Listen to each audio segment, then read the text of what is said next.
Olá! Hoje nós vamos conversar sobre comunicação suplementar alternativa.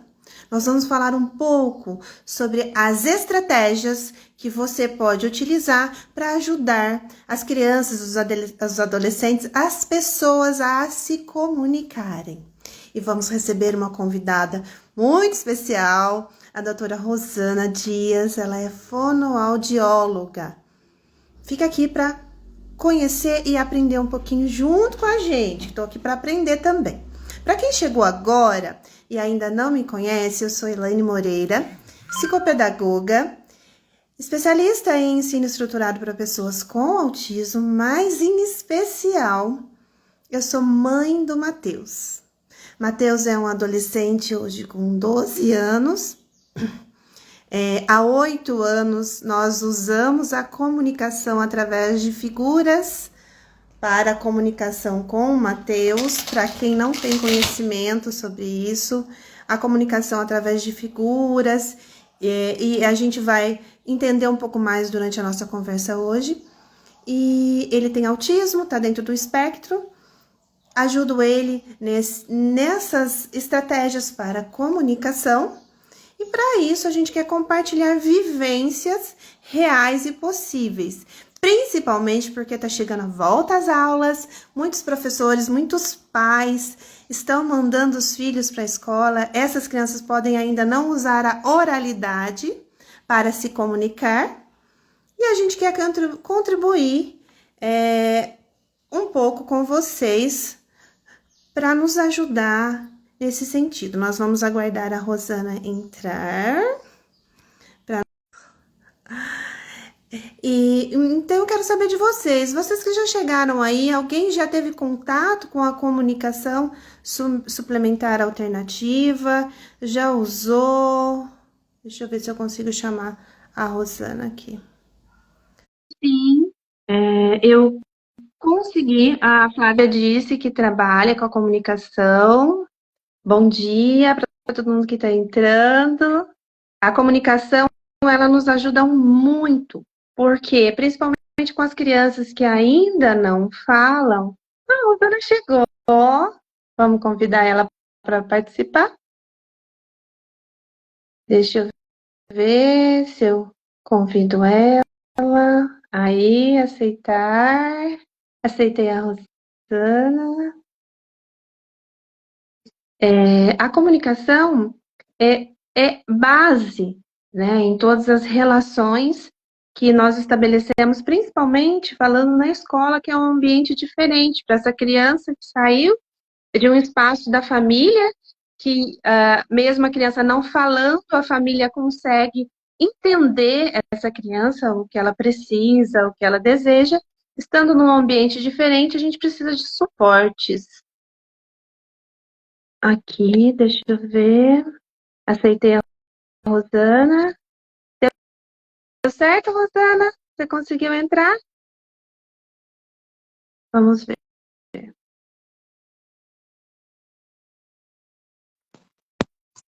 Olá, Deu certo! bem? Tudo Bom bem? dia. Bom dia! Rosana, eu já me apresentei para quem ainda não me conhece. Agora eu quero que você se apresente. Muitas pessoas aqui que acompanham o Espaço Desenvolver ainda não tiveram a oportunidade de conviver com o seu trabalho, que eu admiro muito. Fiz uma oficina da Rosana, eu falei para ela há muitos anos atrás e não me esqueço, fez diferença. E é exatamente isso que a gente busca aqui no Espaço Desenvolver. Trazer conhecimentos de ações, de práticas, que a gente leva para uma vida inteira. Sim. Com você, Rosana. Bom dia, pessoal, tudo bem? Meu nome é Rosana, como a Eliane já falou, né? Rosana Dias. Eu sou fonoaudióloga há 30 anos, né? Já estou em uma caminhada pela frente aí. E ao longo desses anos eu me dediquei principalmente a área da fonoaudiologia educacional, aos problemas de aprendizagem, as questões de inclusão escolar, né? Tenho vários pacientes com T21, com TEA, com os transtornos específicos de aprendizagem, né?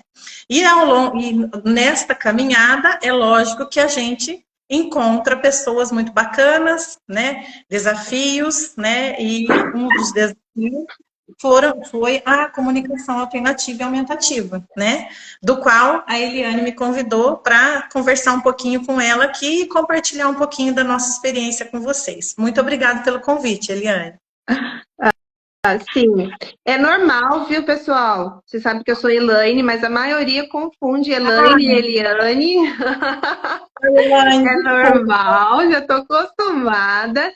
E é isso daí. Tanto é que me marcou, imagina, faz 20 anos que eu fiz essa oficina com a Rosana, né? Não façam as contas, porque a gente já está... assim que eu iniciei a carreira, eu fiz a oficina com a Rosana e eu acompanho o trabalho dela. E para quem agora não conhece tanto sobre essas siglas, então, a síndrome de Down, que ela falou T21, a gente fala hoje T21, do espectro do autismo, algumas crianças que falam, outras que ainda não são oralizadas, que não falam, crianças com dificuldades no momento de aprendizagem, de alfabetização. Rosana tem um trabalho bem importante nesse aspecto, né, da linguagem no campo mesmo, que dá para nos ajudar. Eu sempre gosto de estar junto com os especialistas, no sentido que a Rosana, a doutora Rosana, né, pode chamar de doutora? Como é que você gosta? Do jeito que você quiser. Ela traz para a gente um olhar que nós, professores, nós, pais, às vezes não temos, porque é específico da área. A mesma coisa que a gente faz essa união e assim a gente consegue avançar mais um pouco no campo da comunicação e da aprendizagem e desenvolvimento. Bom, vamos lá entrar no nosso tema. Hoje a gente veio aqui para falar para vocês sobre como falar com quem não fala. Falar sem palavras. Isso não é fácil, falar sem palavras. Eu me lembro, agora eu vou falar meu exemplo, que aqui a gente fala de cotidiano. Mateus foi crescendo, então o Mateus teve uma fase de fala, depois ele deixou de falar, né? E com 1 ano e 4 meses. Então, quando ele foi tendo 3 anos, 4 anos, para mim, que estava acostumada no mundo de falantes, quando eu andava com o Mateus, ficava com o Mateus em casa, andava no carro, eu falava, não havia uma resposta, sabe? Eu estou aqui para aprender junto com vocês, tá? É o pessoal que está assistindo. Para mim, não era simples falar com quem não responde. Eu gosto de falar da minha experiência por isso. Então, a gente não sabe o que fazer, Rosana, porque a gente fala e a gente, até então, até a gente ter experiência e a gente lê os sinais do rosto da criança, que você vai falar depois, e a gente ajuda validando o que a gente está vendo, mas eu queria começar com isso, porque do mesmo jeito que eu tive, sim, essa dificuldade de ficar com uma pessoa não falante, e aí a gente tem dois caminhos, né? Tem pessoas que aí deixam de falar com a criança ou com o adolescente porque ele não fala, não responde falando, aí deixa de falar com ele.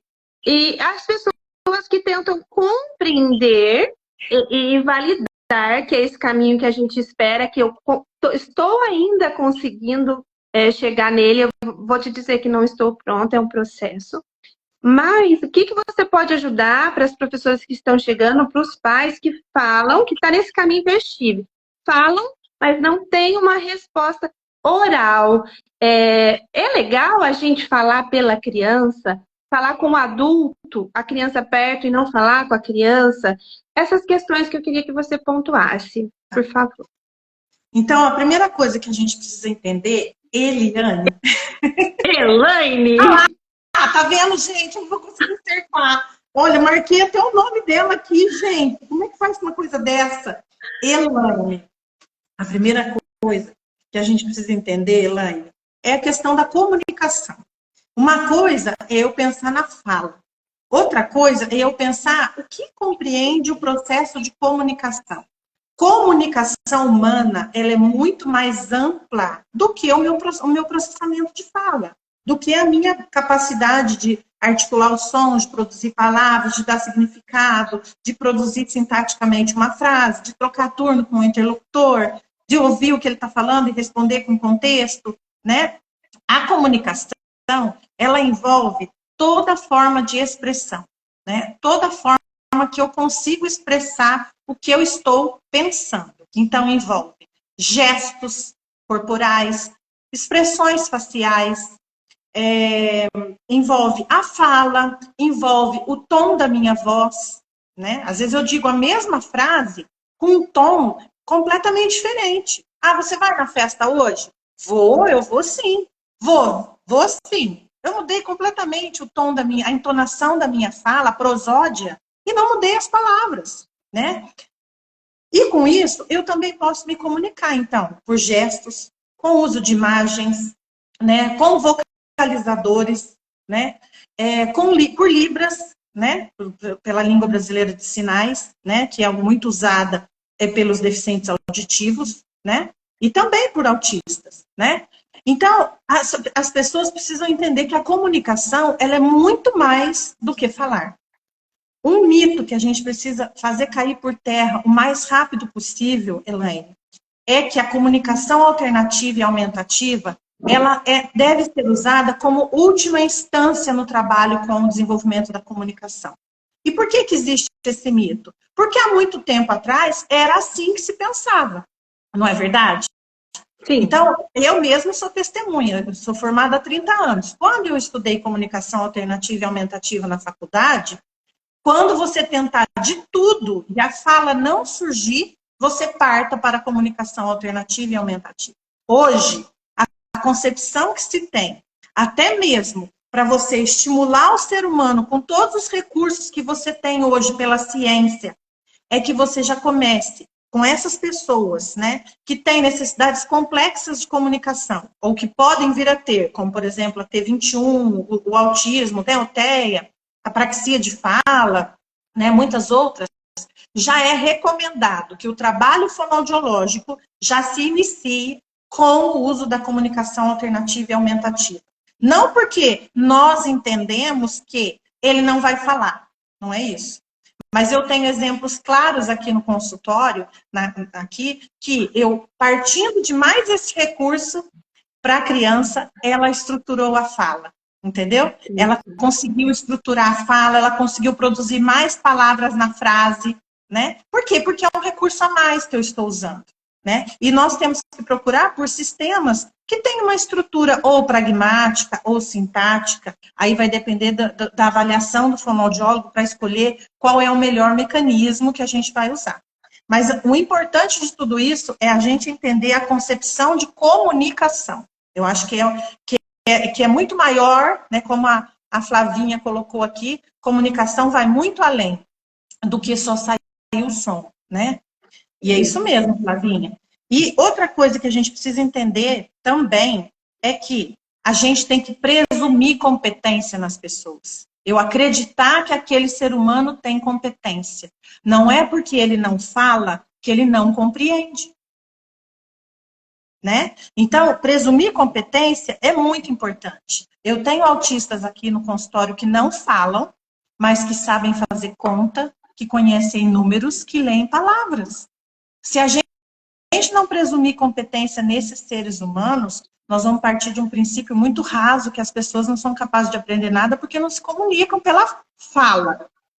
Ótimo. Então eu vou retomar, porque isso aí é um tesouro que a gente precisa falar de maneira clara. E quanto mais vocês que vão ver depois dessa live, isso é o essencial, a base para tudo o restante que a gente vai conversar aqui, né, nesse tempo que nós vamos ficar juntos. Existe sim essa ideia de que se não fala, não se entende. E quando você explica isso, de que havia esse estudo científico que orientava, vamos tentar primeiro a fala, aí depois a gente entra, a gente sabe que demora muitos anos para isso chegar para a gente, falando, não, isso realmente existiu lá atrás. Agora, é validado, já foi feito estudos, né? Muito sérios, a gente sempre fala aqui no Espaço Desenvolver sobre baseado em evidência, então já está baseado em evidência, e é claro. Então vamos lutar por essa ideia de que se a criança não fala, a gente tem que esperar ela falar para depois usar a comunicação, um suporte visual que auxilie ela a dizer. Eu vou dar um exemplo claro aqui.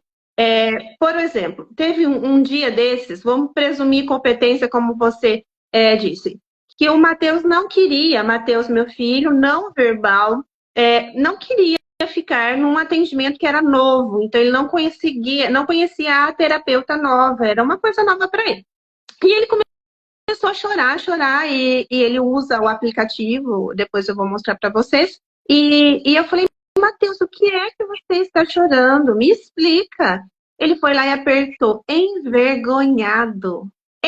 Envergonhado. Uma pessoa que não fala, não usa a fala, ela sabe o que é estar envergonhado. Ou seja, ele é um adolescente de 12 anos com duas moças que estavam na sala, ele nunca viu, estava mediando tudo, mas ele estava envergonhado. E aquilo, para ele, sendo autista, se tornou algo... Ele não conseguia ficar naquele espaço.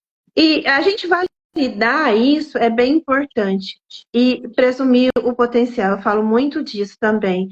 Agora, vou puxar um pouquinho para a escola. Nós estamos na volta às aulas e tudo mais. O que eu vejo, Rosana, é assim, que eu acho que você pode ajudar muito a gente. Então, nós estamos lá com crianças que não falam. Na casa da criança, a família compreende essa linguagem funcional dela, que não é oralizada, mas é uma linguagem com gestos, enfim, a mãe, quem tem mãe aí pode me falar, ou até professoras, a gente aprende a conhecer, a gente já sabe o que é. E a gente limita nisso. Eu entendo, então eu não preciso usar uma rotina visual, eu não vou precisar usar um sistema de trabalho, e eu decido, isso vai ficando mais fácil, porque ele não fala, mas eu entendo ele. A gente precisa muito presumir com potencial e deixar muito claro que se a criança não fala, ela precisa se expressar não só para a professora, mas para todos da sala, e é um direito dela. A partir do momento que eu entender que é um direito dela, e validar para o professor que sim, eu entendo que você realmente sabe o que ela quer, e eu não vou duvidar disso, apesar de que nem eu sei exatamente o que o Matheus quer, porque eu não sabia que ele estava envergonhado. Eu achei que era fuga de demanda, então eu não sabia, mas eu achava que sabia. Eu tinha certeza que ele ia apertar no aplicativo assim, carro, quero ir embora, que seria fugir, né, daquele momento. Não, ele me falou, estou envergonhado. Então, a gente se perde aí. E não é maldade, nada, é falta de conhecimento. E nós, professores, agora eu vou falar da minha classe mesmo, que estou há 20 anos, a gente precisa entender os detalhes para que eu seja convencida. Então, a gente pode falar mais um pouquinho disso, com, às vezes, exemplos práticos, para a gente já conseguir avançar mais um pouquinho? Uhum. O que eu acho que a gente até, eu baixo a cabeça de vez em quando aqui, Elaine, para eu poder anotar algumas coisas para nós falar, para linkar com o que você está trazendo, né? Eu acho que uma coisa que e isso que você disse é muito comum, né? Ah, mas ele mesmo assim, crianças que não têm um diagnóstico, os pais às vezes deixam de procurar ajuda porque, mas a gente entende tudo que ele fala, a gente entende todos os gestos, né? E aí com isso vai retardando a busca de orientação, a busca de ajuda, a criança vai perdendo em interação social, porque as outras pessoas não entendem. Como é que você vai interagir com a criança? As outras crianças vão selecionando e excluindo essa criança das atividades sociais, né? E essa criança vai perdendo em cognição, em vocabulário, né? Em experiência de mundo, em cultura. Ela vai perdendo, ela vai ficando para trás, né? Não é só simplesmente as pessoas ali do núcleo primário da família que precisa garantir isso. E aí a gente tem uma forma de pensar que é assim, o indivíduo, ele precisa comunicar o que ele quiser, onde quiser, quando quiser e com quem quiser. Não sou eu que vou ficar de porta-voz e de intérprete dos gestos dele. O nosso objetivo é que ele desenvolva ou a fala, ou a escrita, ou o uso dos gestos, ou o uso dos símbolos, né, com um material de baixa tecnologia ou de alta tecnologia, igual o seu menino usa, mas com autonomia e independência. Que ele fale quando ele quiser, onde ele quiser, com quem ele quiser e o que ele quiser. Entendeu? Você deu um exemplo claro. Você nunca imaginou que o seu filho ia dizer para você que ele estava envergonhado. Um sentimento abstrato. Você imaginou que ele ia falar, vamos embora daqui. E ele disse algo muito maior para você, que você não presumiu que ele soubesse. Né? Ele falou sobre sentimentos com você. Ele não falou sobre ação, vamos embora daqui. Eu estou envergonhado. Quem não fica envergonhado de se deparar com pessoas novas? Né? Então, a partir do momento que eu entendo que a comunicação, o objetivo nosso é que a pessoa comunique o que ela quiser, onde ela quiser, quando ela quiser e com quem ela quiser, aí eu vou passar a entender que eu não sou a rainha da cocada preta, né? Que eu vou poder ficar dizendo todos os gestos que a criança, ou cada murmurinho que a criança faz, ela está dizendo isso, ela está dizendo aquilo, né? Eu já vivi situações pós-pandemia de crianças que ficaram em casa com a família e criaram uma linguagem específica. Então, um gesto assim significava uma coisa, um gesto assim significava outro, um gesto assim significava outro. E não era nenhum gesto convencional, nenhuma linguagem convencional que só o pai e a mãe sabiam. Então, aí, como que faz a hora que essa criança vai para a escola? Como que faz a hora que essa criança está no parquinho? Entendeu?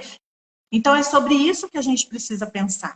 Né? Que ninguém deve ficar dependente do outro para se comunicar.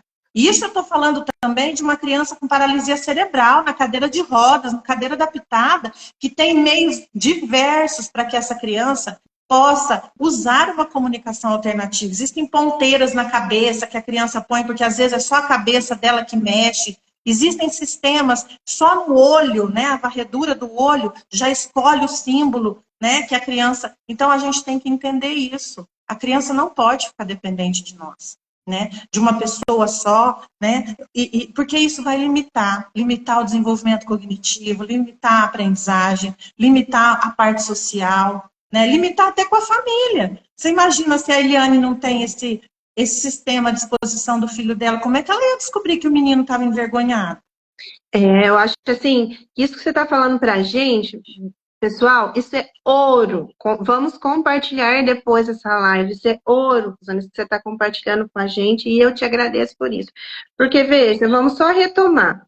Ele tem direito a se comunicar onde ele quiser, com quem ele quiser, o que ele quiser, certo? E quando ele quiser.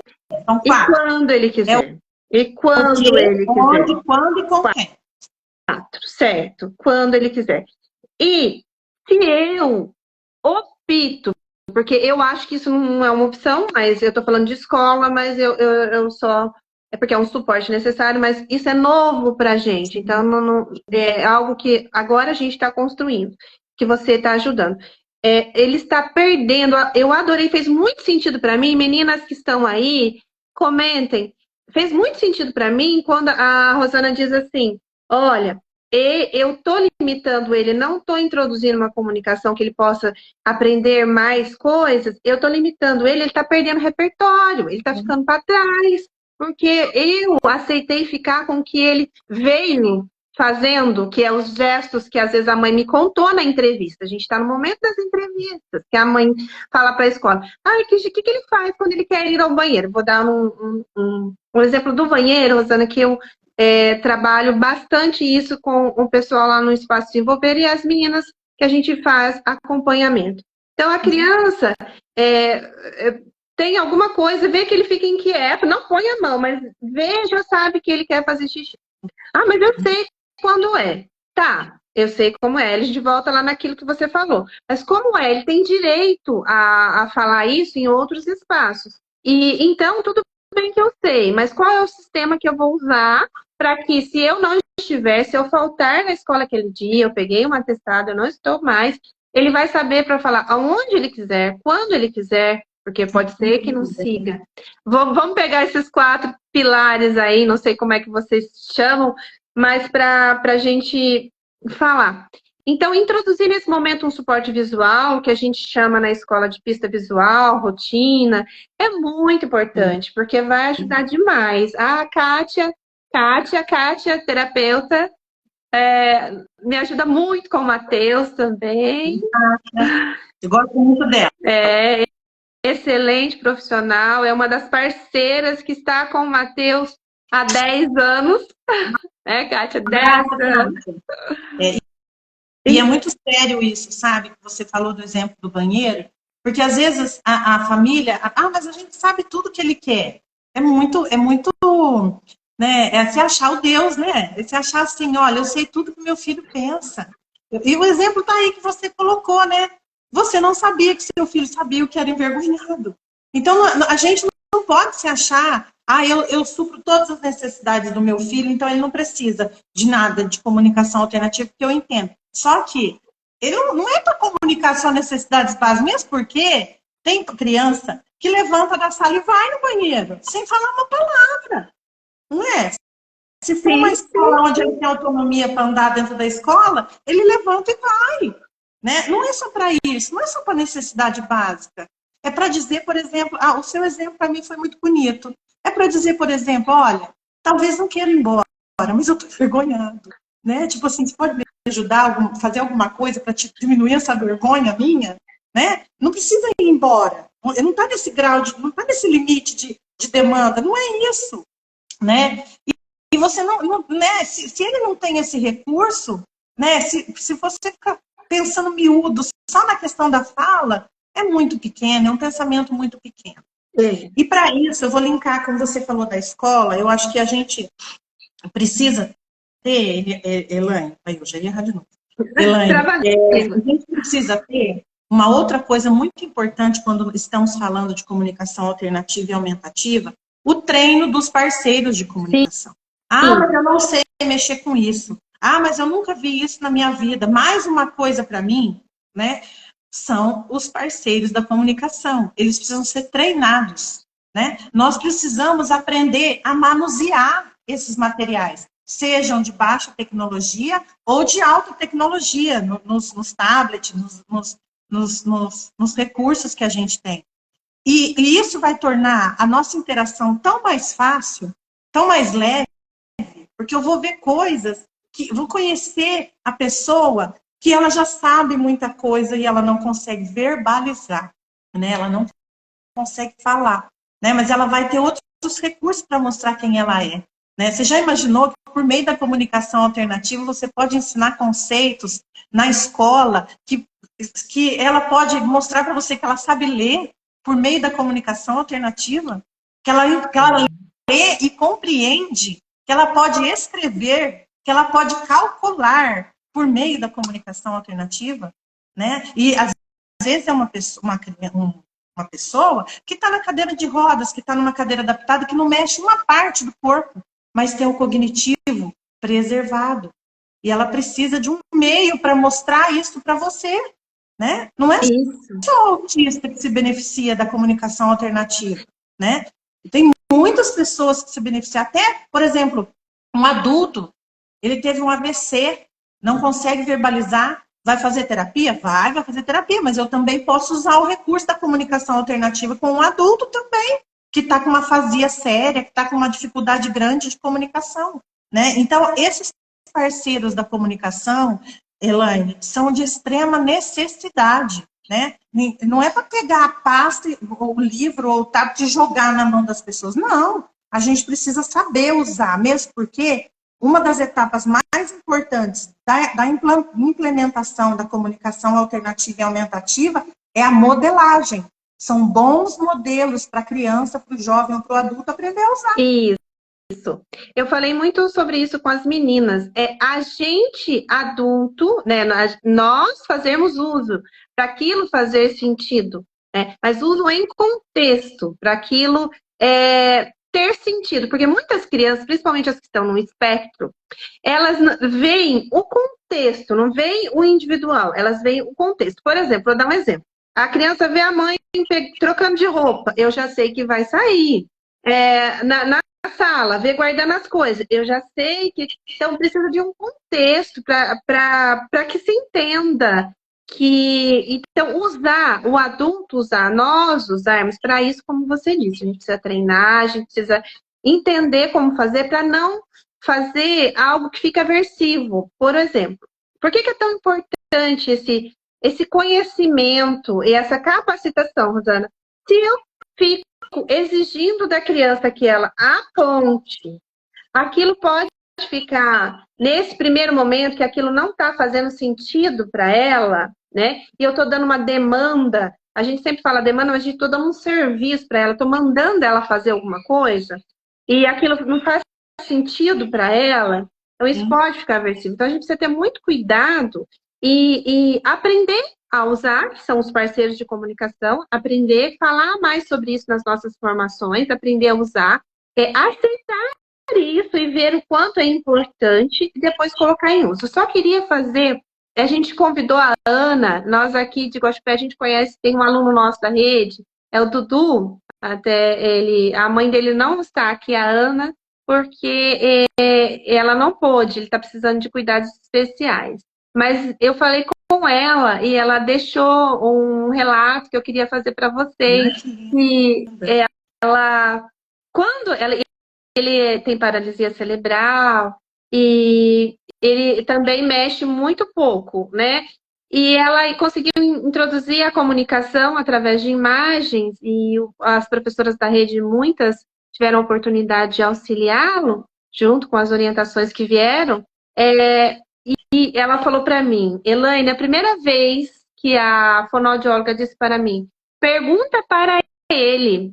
Ela falou, mas ele não fala. Aí ela falou, sim, ele responde. E ela mostrou uma imagem de sim e de não e perguntou alguma coisa para ele e ele olhou e deu uma risadinha para o lado que era. Ela falou, não acredito que eu estou decidindo por ele tanto tempo e ele sabe decidir. Ela falou, Elaine, aquilo foi um marcador na minha vida e de lá por hoje ele consegue decidir as coisas que ele quer. E só continuando com exemplos do cotidiano, semana passada, Matheus é meu filho é meu professor, sabe? Ele me ensina muito. Então ele estava muito agitado, quem tem crianças ou adolescentes com autismo sabe. Então ele andava de um lado para o outro e eu vi que ele estava suando frio. Eu falei, filho, o que está acontecendo? Primeiro a mãe vê se é fome, se é sede, mas eu sabia que não era nada disso. O que está acontecendo? Aí eu abri o aplicativo, né, e mostrei para ele, e para ele falar para mim o que estava acontecendo. Eu falei, filho, eu acho, aqui eu vou aproveitar, aqui o que a Rosana diz que é alta tecnologia, é um aplicativo, aqui eu uso o Expressia, que e você aperta. A tecnologia é físico, impresso, vocês né? estão vendo, ó, alta tecnologia, põe aí, Rosana. Alta tecnologia, baixa tecnologia. Tá vendo? Então aqui, quando você aperta, faz um barulho. Muito barulho. Muito barulho. Ou Não dormi bem. não dormir bem. Aqui, o aplicativo você pode escolher a voz. Então eu perguntei para o Matheus, falei, Matheus, eu estou vendo que tem algo errado com você, mas eu não... Me fala, o que está acontecendo? Ele pegou, olhou, falei, ai meu Deus, ele vai falar o que está acontecendo. Porque o sonho das mães é que ele fale. Ele apertou, nunca tinha apertado. Não sei. Não sei. E ficou apertando 3 vezes, não sei. E andava para um lado para o outro. Falei, ele mesmo não sabe, porque ele está na adolescência. Muitos hormônios, etc. Ele falava, não sei, não sei. Então, que para mim significou, Rosana? Ele não está com dor de cabeça, ele não está enjoado, porque ele sabe falar quando ele está com estômago ruim, ele não está com dor em algum lugar, mas ele está com mal-estar que ele não sabe dizer o que é. Aí, até eu queria aproveitar aqui, fazendo supervisão, né? Mas só você é especialista nisso. O meu sistema não é tão robusto. Pessoal, robusto é que tem uma linguagem social mais contextualizada, que ele falou para mim, não sei, eu conseguiria abrir outras partes que ele pudesse me falar. Falei, bom, eu pensei, mas veja, eu pensei, Rosário, é à noite, ele pode estar cansado, pode estar sobrecarregado e não está conseguindo me falar. Aí eu falei para ele, aí eu uso, falo assim, Matheus, olha, eu acho, Matheus quer. deixa eu ver se eu coloco aqui. Eu acho que a gente pode tomar um banho e depois a gente pode deitar, porque pode ser sono e cansaço. Vamos? Isso eu falando com ele normal. Ele fez que sim, ele tomou um banho, eu apaguei todas as luzes, que tem essa questão sensorial, que pode ser que ele esteja com uma sobrecarga. E aí a gente deitou, né, num lugar mais tranquilo, fui conversando com ele, passou.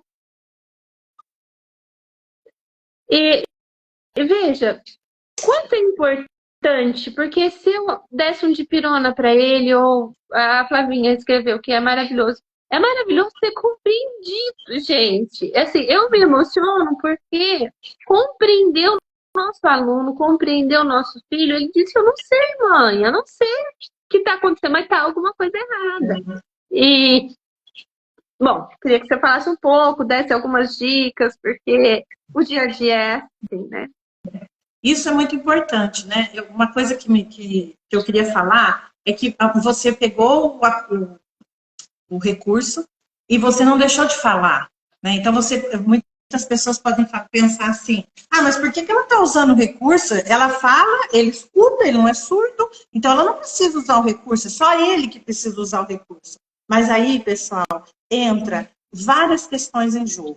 A funcionalidade do recurso, o maior tempo que as pessoas usam o recurso para que realmente ele se torne efetivo. Quando a mãe está fazendo aquilo, ela mesmo, vamos tomar um banho, vamos deitar depois, ela está falando junto, não tem problema nenhum, não é proibido falar, é para falar junto, né? Porque ele pode dizer para você sim, de uma hora para outra sai um sim, né? A mãe está fazendo modelagem, ela está modelando, ela está dando modelo de como usa o sistema. Então, não é para ficar mudo. Então, as pessoas precisam entender isso. A todo momento, eu estou usando o sistema e a minha fala, a minha comunicação. Né? Ele, se não fala, vai só apontar. Pode ser que no meio desse apontamento, que eu também já vi acontecer, Elaine, pessoas que usam a comunicação, usam da fala, mas não falam muito. Então, é como se o recurso da comunicação alternativa, ele fosse complementar. Ela fala, aponta, e isso, a comunicação dela fica mais rica. Então, não é para ser usado com quem não fala, só com quem não fala nada. Entendeu? Então, me chamou muita atenção isso na hora de você dando o exemplo, e eu falei, vou falar sobre isso, né? Ela está falando, porque você é falante, né? E você está modelando para ele, né? Então, nesse momento, é um momento muito rico, né? De oportunidade que a família está tendo de continuar usando o recurso, né? E é importante que esse recurso ele seja usado em todos os lugares, né, Elaine? Então, se a criança em casa, com outras terapias, né? Não é só com a fonoaudióloga, né? Que é outro mito que se tem, né? A fonoaudióloga que implementa, então ele vai usar com a fonoaudióloga. A hora que tiver top de linha, aí vem para as outras terapias. Não, os terapeutas também têm que se capacitar para se tornarem bons parceiros de comunicação, assim como os professores, assim como a família, né? Porque vai levar para a escola, vai levar para as terapias, vai levar nos restaurantes, nos passeios, né? Que está acontecendo. Eu queria fazer um pedido para você, mãe. Sabe aquele vídeo emocionantíssimo que você me mandou do seu filho mostrando? Que eu assisti acho que umas 50 vezes aquele vídeo. Eu queria que você, logo após a nossa live, postasse aquele vídeo. Eu acho que eu te mandei 2. Qual foi que você gostou mais? Ele Depois está você... deitado, acho que ele estava falando para você que ele estava que ele tava com dor de cabeça. é aquele vídeo maravilhoso, né? Sim.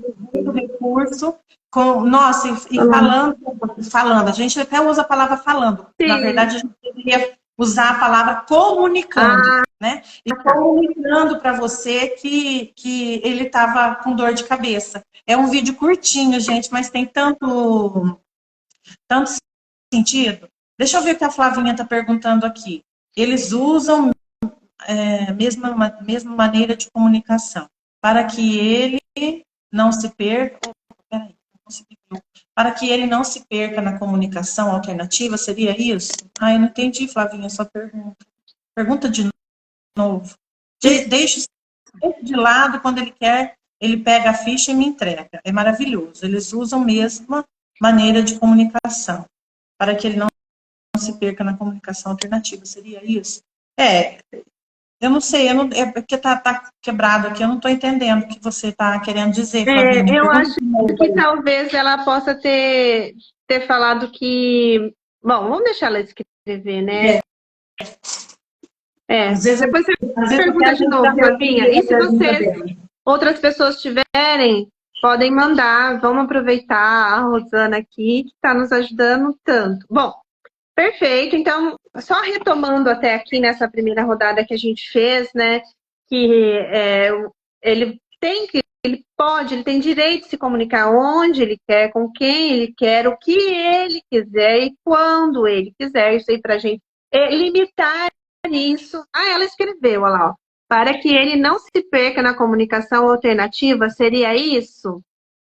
Usamos a mesma comunicação para que eles não se percam, a modelagem, isso, você vai modelar o tempo todo, né? E isso também é uma coisa que às vezes as pessoas que estão no entorno da criança que precisa, ou do jovem, ou do adulto, acham assim, ó, ele não usa direito, não está dando certo. É porque o momento da modelagem, que é o início de tudo, ele é muito importante. E às vezes eu vou modelar muito tempo. Às vezes eu vou modelar 1 ano, 2 anos. É isso que a gente precisa entender. Porque não é só uma questão dele olhar a figura. É uma questão de fazer sentido entre a imagem e o significado daquela imagem. Questões cognitivas dele. Então quer dizer que se ele for deficiente intelectual, ele não vai conseguir usar? Vai. Por isso, muitas vezes, a modelagem se estica um pouco mais. Porque às vezes as condições cognitivas, linguísticas da criança são mais complicadas, né? São mais... como que eu posso usar a palavra? Demandam mais atenção, demandam mais treino, né? Então, e aí a modelagem, quanto mais ela acontecer, por isso que todo mundo precisa estar treinado. Porque às vezes, se um profissional não está treinado, ele vai ficar esperando o uso da comunicação pela criança, e às vezes a criança não tem autonomia para usar sozinha ainda. Aí ninguém usa. Aí fica lá na parede. Aí sai aquela fala assim, não vai dar certo. Não vai dar certo. Nossa, a gente tem que presumir competência, pessoal. Presumam competência, acreditem que a criança vai aprender, que é uma forma de eu acessar o que ela não consegue expressar por meio da fala. A gente precisa acreditar, a gente precisa ter esperança. É um recurso comprovado cientificamente que funciona por muitos e muitos e muitos casos. Não só no nosso país, mas fora do país isso já é muito usado, muito comprovado, né? É um processo bem difícil e leva tempo maior. Sim, mas não é impossível, Flavinha. E nem para todos é tão difícil assim. Às vezes você consegue casos de crianças que estão querendo tanto expressar o que estão sentindo, o que estão pensando, que acham a comunicação alternativa maravilhosa e conseguem usar com mais velocidade. Então, tudo vai depender do recurso que está sendo usado, né? Às vezes a pessoa está escolhendo um recurso que não é adequado, né? Às vezes é uma criança que não tem predisposição para usar um recurso de alta tecnologia, e às vezes o pai, porque quero, não quero que usa no papel. Então tudo isso tem que ser conversado, né?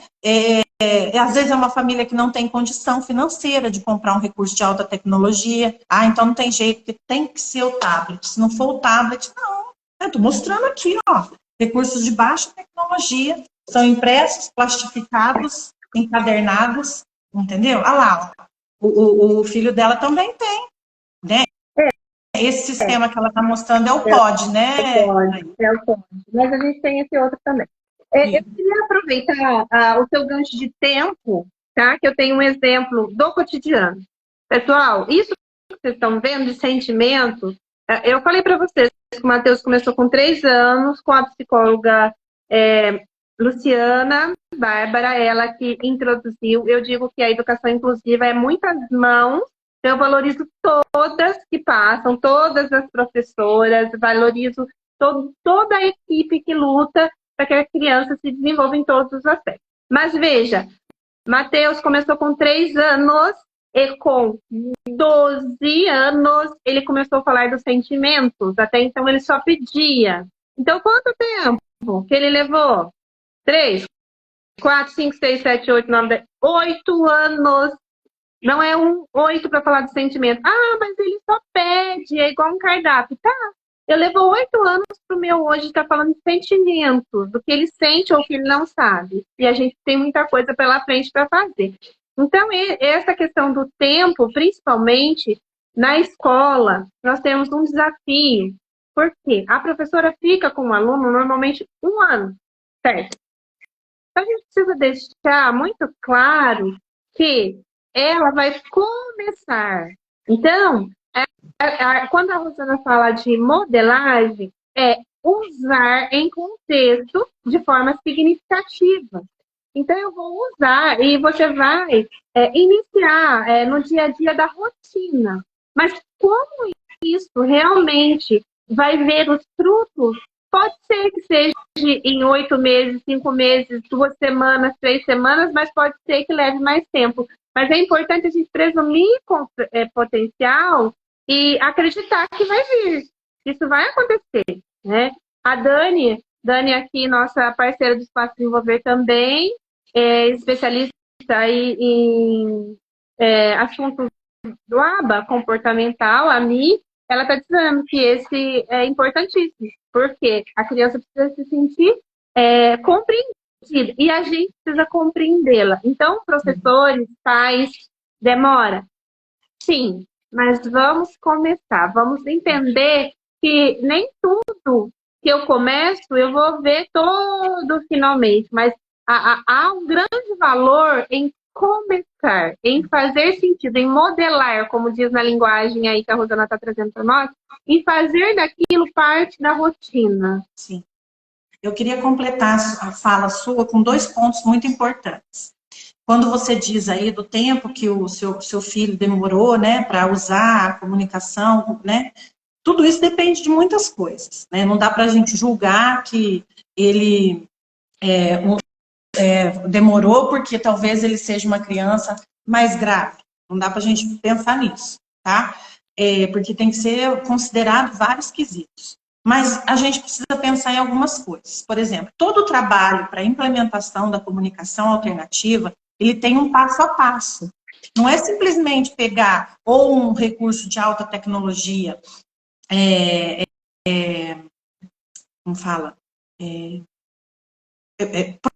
pronto, né?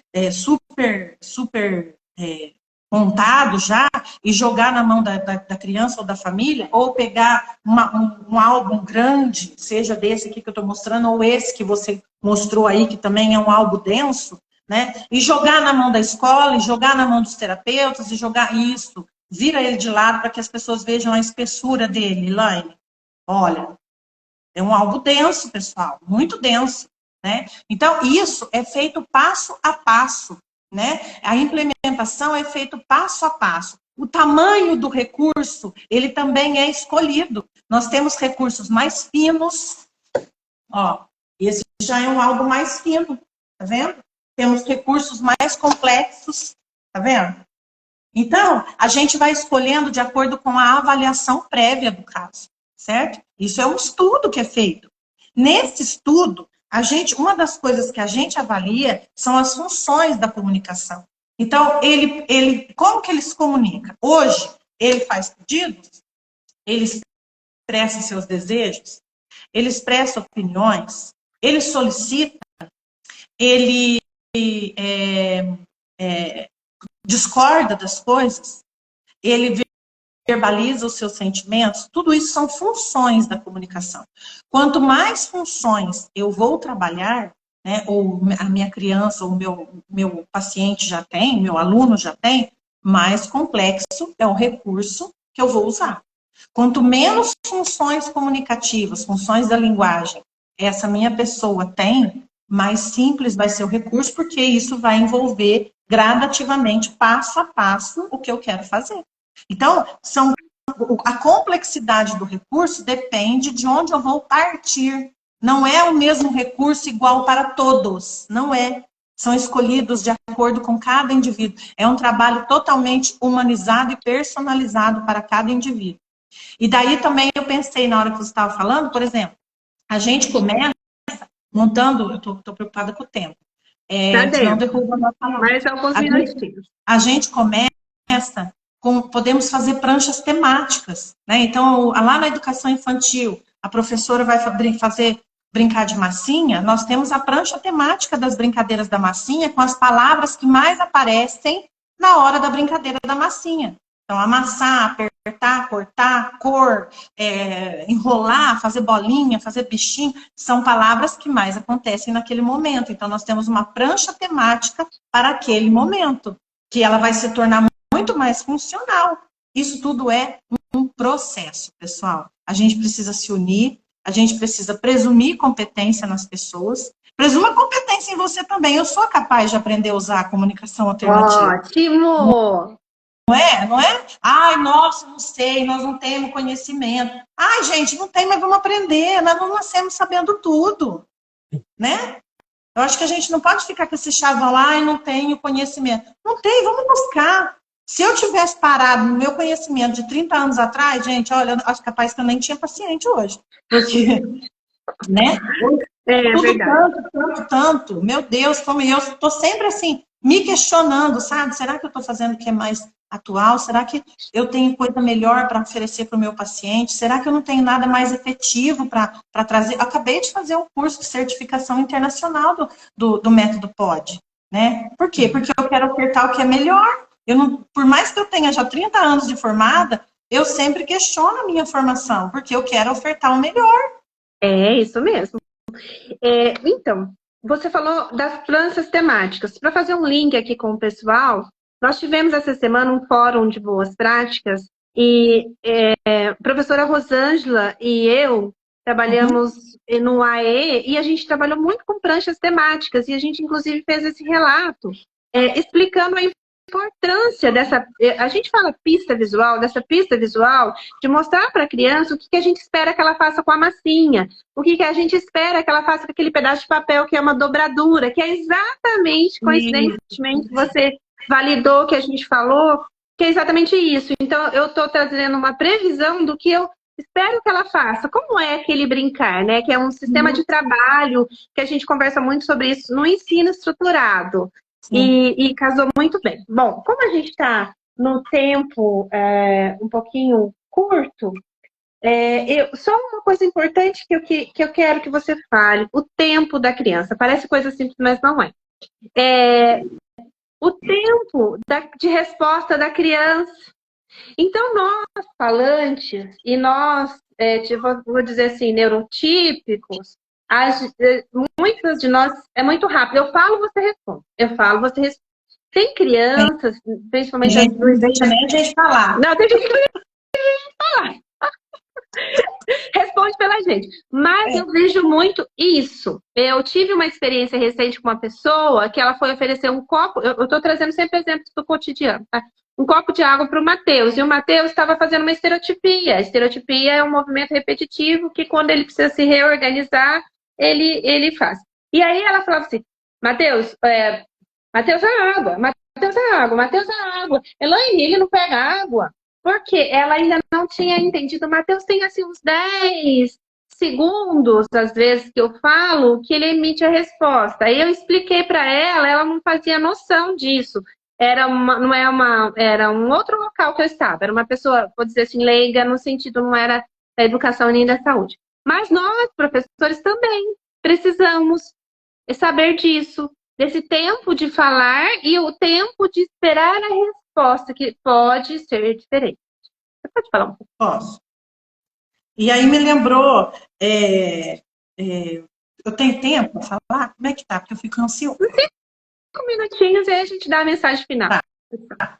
Essa questão do tempo é muito importante, né? E quando eu brinquei com você, né, que tem gente que não espera a gente falar, nós temos interlocutores que vão ficar falando sem parar, mostrando as coisas sem parar aqui, né? E aí não dá o tempo da pessoa processar, não dá o tempo da pessoa responder, né?